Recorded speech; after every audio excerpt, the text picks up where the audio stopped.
Hi, I'm Josh Vanderhyde. I'm the founder of Field House Brewing and Field House Farms here in Abbotsford.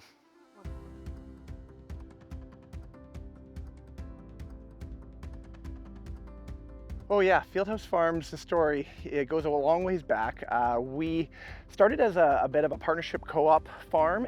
We just had our staff come out and volunteer at a farm, our friend's farm out in Chilliwack, and everybody just loved coming out and getting their hands dirty and like learning about food.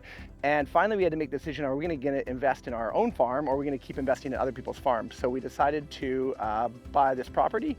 My family moved there and it was a bit of a whirlwind, and it came right on the heels of a research trip to Italy where we learned about their connection of agriculture to food culture.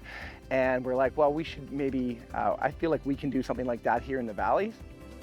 If you had asked me where my family would be 5 years ago, the answer was not on a farm somewhere. But I think through our business and through learning about local agriculture and local farming, realized how important it was to community and how it is important to understand where food comes from. So we made that jump and it's been really great. Our kids take care of the chickens, they help with the farm chores, they understand where food comes from, they get to see it growing every year.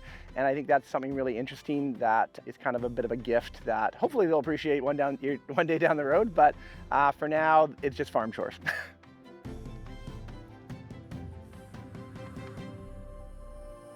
I think the connection with farm to kitchen or farm to table is that a lot of people just don't really pay attention to where food comes from. And it's kind of sad. And for all the cool long table dinners and all the education about food and all the passionate farmers and craftspeople out there, still we haven't really moved the needle from a food culture perspective as far as we'd like.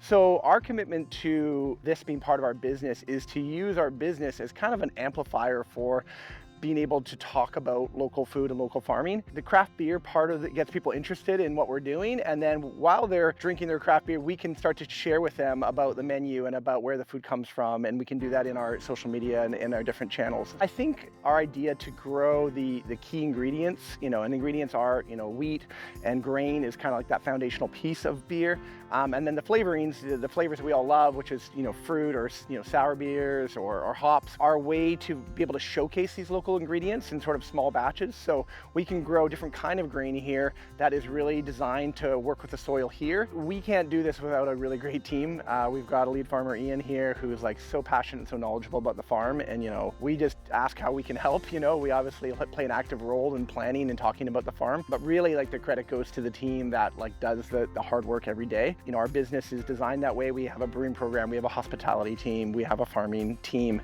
And I think that's the only way, is to empower people that are really passionate about things to have an opportunity to showcase that passion. And so this farm does that. Ian's been with us for, I think this is his 3rd year. And it's really cool to see like how he's made like this his farm, and he's super proud of it. He makes his own pickles, and I think that's really cool to be able to like see someone's passion come through like our projects.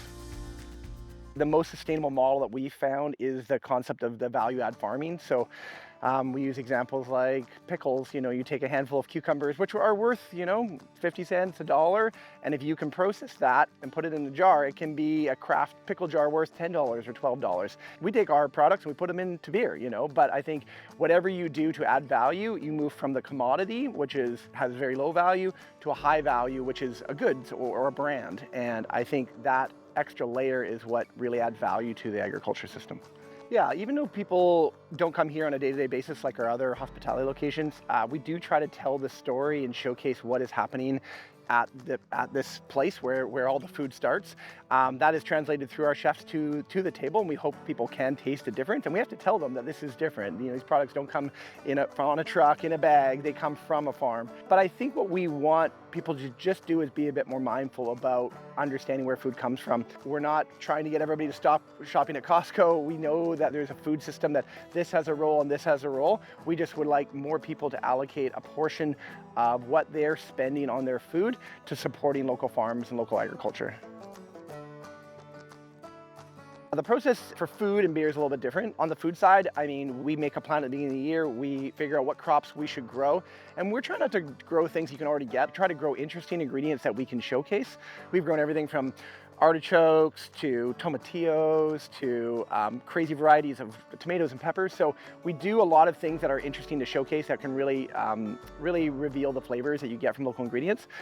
So we basically, we plant it, we harvest it, we clean it, we bring it to the chefs, we portion it, and it's really seasonal. I mean, we don't grow much here in the winter. We keep a few things in the greenhouse, some greens and whatnot, but it's really seasonal if you're gonna authentically grow things. On the beer side, it's a bit more a process. We'll grow grain and then we have to work with different partners to harvest it, to clean it, to dry it, to kiln it. There's a lot of steps involved there. So the beer process is, we take the raw ingredients, we take it to our brewing sites, and then we decide what we're going to make with it, and that we'll take our farm flavors and mix them with other ingredients to try to create something new and unique.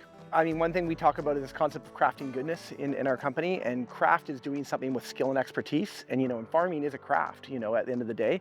And so we want to make sure that as we grow, we are a growing business, and we've been growing over the last 10 years, but that we remain a craft business over time. And that is doing things the right way, using the right ingredients, doing it with skill and expertise. And that's something that we always want to make sure that we're creating. And the goodness part is the goodness comes from the land, it comes from food, and we want to promote and grow things that are good. So that kind of is our central purpose, crafting goodness, and that is very much demonstrated on the farm because it is both craft and it is the goodness of food.